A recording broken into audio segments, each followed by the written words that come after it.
सौर ज्वाला, इंग्लिश में इसे सोलर फ्लैम या सन फ्लैम भी कहा जाता है। अब सौर ज्वाला किसे कहते हैं इसको हम लोग विस्तार से समझिए।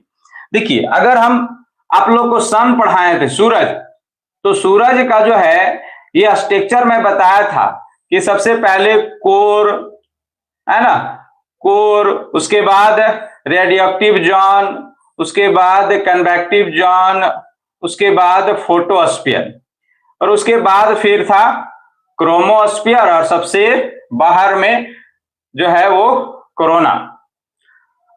आप लोग की मालूम होना चाहिए कि किसी भी तारे, जैसे हम लोग का तारा जो है वो कौन है, तो सूर्य है। तो कोई भी तारा, तारा के कोर में जो है वो अधिक तापमान होती है। जैसे हम लोग का सूर्य की कोर की जो तापमान है वो 1.5 इंटू 10⁻7 डिग्री सेल्सियस, इतने डिग्री सेल्सियस तापमान है। और यहां अधिक तापमान होने के कारण, जो है यहाँ विस्फोट होती रहती है, डबकते रहता है, खौलते रहता है।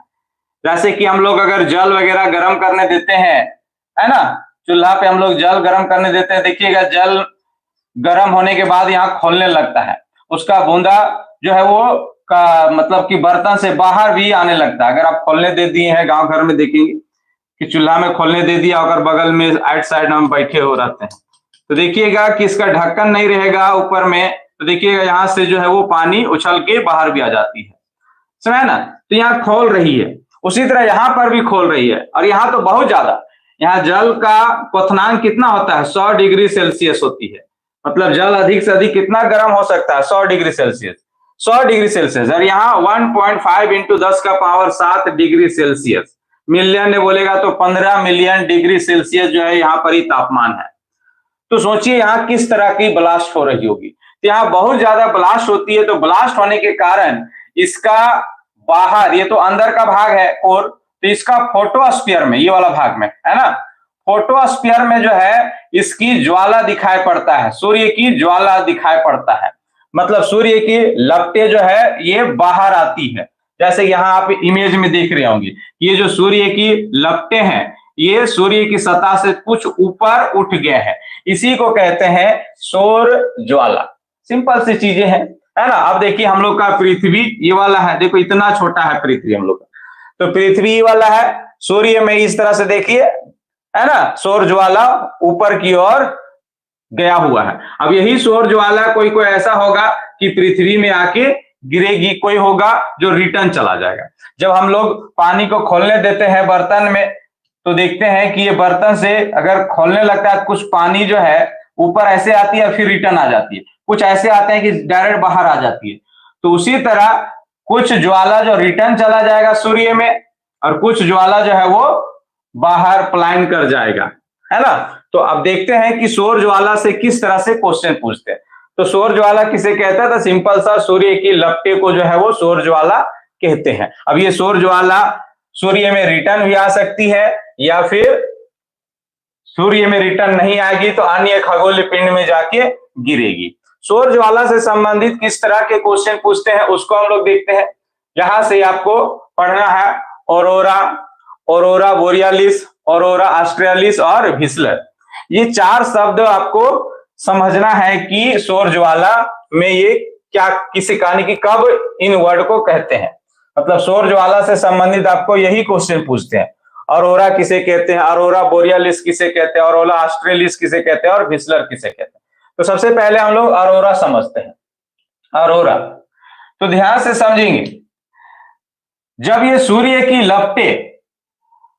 सूर्य की फोटोस्फीयर में दिखाई पड़ती है, यहां पर देखिए ये लपटें जो है वो क्या है, तो सूर्य के ऊपर उठी हुई है। अब ये लपटें क्या होंगे, या तो रिटर्न आ जाएंगे या तो भाग के चले जाएंगे। तो कौन ऐसे होंगे जो रिटर्न आ जाएंगे, तो देखिए वैसे ज्वाला जिसकी तापमान 6000 डिग्री से कम रहेगा तो वो वापस रिटर्न आ जाएगा। और वैसे सौर ज्वाला जिसकी 600 डिग्री सेल्सियस तापमान से अधिक होगा वो रिटर्न नहीं आएगा, वो पलायन कर जाएगा, है ना, पलायन कर जाएगा, पलायन। तो कई बार यही क्वेश्चन कहता है कि सूर्य का पलायन वेग क्या है ना, एस्केप वेलोसिटी, पलायन वेग पूछ देगा। सूर्य का पलायन वेग क्या है, मतलब कि सूर्य की सतह से कितनी स्पीड से अगर सौर ज्वाला निकलती है तो वो रिटर्न नहीं आएगी, उसी को कहते हैं पलायन वेग। तो पलायन वेग सूर्य का होता है 617.5 किलोमीटर प्रति सेकेंड। अगर सूर्य की सतह से कोई वस्तु, मतलब सूर्य ज्वाला, अगर 617.5 किलोमीटर प्रति सेकेंड की रफ्तार से अगर आएगा तो वो रिटर्न वापस नहीं जाएगा, ये क्या कर जाएगा, पलायन कर जाएगा। आप लोग कभी ना कभी सुने होंगे पृथ्वी का एस्केप वेलोसिटी, पलायन वेग। तो पृथ्वी का कितनी है, तो 11.2 किलोमीटर प्रति सेकेंड। देखिए कोई भी वस्तु को हम लोग ऐसे फेंकते हैं तो रिटर्न आ जाता है, इसके पीछे क्या कारण है, उसका हम पलायन वेग से नहीं फेंक रहे हैं। अगर किसी वस्तु को 11.2 किलोमीटर प्रति सेकेंड की स्पीड से फेंकेंगे तो ये रिटर्न वापस पृथ्वी पे नहीं आएगा। उसी तरह वैसे ज्वाला जिसकी वेग है ना, पलायन वेग जो है वो 617.5 किलोमीटर प्रति सेकेंड से रहा तो वापस नहीं आता है। और ये 617.5 किलोमीटर प्रति सेकेंड किन ज्वाला का रफ्तार होगा, तो जिसकी तापमान 6000 डिग्री सेल्सियस से अधिक रहेगा। अब कोई ज्वाला जिसकी पलायन वेग कितना है, तो 617.5 किलोमीटर प्रति सेकेंड, वो तो अब भैया रिटर्न नहीं जाएगा। अब रिटर्न नहीं जाएगा तो वो कहीं ना कहीं हम लोग का सौर मंडल के किसी भी खगोलीय पिंड के ऊपर गिरेगा, जैसे कि सूर्य के जो सबसे करीब कौन है, बुध ग्रह, उसके बाद शुक्र, पृथ्वी, मंगल, बृहस्पति, शनि, अरुण, वरुण, इस तरह से है ना जी ग्रह, तो किसी में जाके जरूर गिरेगा।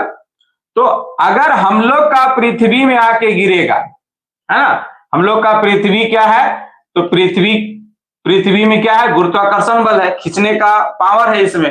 और पृथ्वी के ऊपर क्या है, तो वायुमंडल है ना, क्या है, वायुमंडल। तो यदि सौर ज्वाला हम लोग का पृथ्वी की ओर आता है और हम लोगों का पृथ्वी के वायुमंडल से टकराती है, तो टकराहट के कारण एक लाइट उत्पन्न होती है, प्रकाश, है ना, लाइट उत्पन्न होती है जिसे हम लोग प्रकाश कहते हैं। तो यही प्रकाश को जो है ऑरोरा कहा जाता है। तो ऑरोरा कुछ नहीं है, एक क्या है, तो लाइट है ना, प्रकाश। ठीक है, तो क्वेश्चन यहां ये पूछेगा आपको कि जब सौर ज्वाला पृथ्वी के वायुमंडल से टकराती है, उससे उत्पन्न प्रकाश को कहते हैं, तो क्या कहते हैं, ऑरोरा कहते हैं। अब आप लोग को यह भी मालूम होना चाहिए कि हम लोग का पृथ्वी का गुरुत्व बल सबसे ज्यादा किधर होती है, खींचने का पावर किसका ज्यादा है, तो नॉर्थ पोल में ज्यादा है ना। जैसे हम लोग का पृथ्वी का ये नॉर्थ पोल है और ये साउथ पोल, ये दो जगह पे जो है वो पृथ्वी का गुरुत्वाकर्षण ज्यादा है, मतलब खींचने का पावर नॉर्थ पोल और साउथ पोल में ज्यादा है। तो जब ये सौर ज्वाला इधर से आती है तो ये सौर ज्वाला को खींच लेता है नॉर्थ की ओर, और नीचे थोड़ा रहता है तो वो चला खींच लेता है कौन, साउथ की ओर। तो यदि ये सौर ज्वाला पृथ्वी के नॉर्थ पोल में जाके टकराता है तो इसे कहते हैं ऑरोरा बोरियालिस, है ना। तो ऑरोरा बोरियालिस में क्या होता है कि सौर ज्वाला किधर जाके टकराएगा, सौर ज्वाला किधर जाके टकराएगा, तो नॉर्थ पोल में टकराएगा। ये भी एक प्रकाश ही है ना, प्रकाश लाइट ही तो है, और ऑरोरा लिखा आएगा, समझ जाना कि ये प्रकाश है जो सौर ज्वाला जाके पृथ्वी के वायुमंडल से टकरा रही है और उसके घर्षण के कारण एक प्रकाश उत्पन्न हो रही है। लेकिन अगर नॉर्थ पोल में टकराया तो ऑरोरा बोरियालिस कहलाएगा, और वही साउथ की ओर टकराएगा ये वाला की ओर, तो ये क्या कहलाएगा, तो ऑरोरा ऑस्ट्रेलिस। तो ये किधर जाके टकराएगा, ये सौर ज्वाला, तो ये सौर ज्वाला जो है साउथ पोल में जाके टकराएगा। तो किसी को कोई दिक्कत होना नहीं चाहिए। अब देखिए कहीं पर भी प्रकाश उत्पन्न हो रही है, हम लोग गांव घर में पहले बचपन में गिट्टी वगैरह या पत्थर वगैरह को ऐसे रात में मारते थे तो आग निकलती थी, चिंगारियां, है ना। तो इसमें क्या होता था कि चिंगारियां निकलती थी तो कुछ साउंड भी क्रिएट होता था, है ना, जब पत्थर वगैरह गिट्टी वगैरह कैसे बजार देते थे तो वहां से आवाज भी निकलती थी।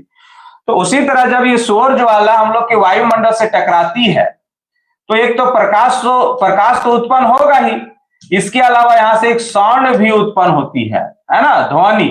तो यहां से जो ध्वनि उत्पन्न होती है उसी को कहते हैं व्हिसलर, है ना, व्हिसलर। तो सिंपल सा कुछ नहीं है, व्हिसलर क्या है, तो एक साउंड है ना। कैसी साउंड है, तो सिंपल सा जब वायुमंडल से सौर ज्वाला टकराती है तो उसी से उत्पन्न साउंड को क्या कहते हैं, तो व्हिसलर।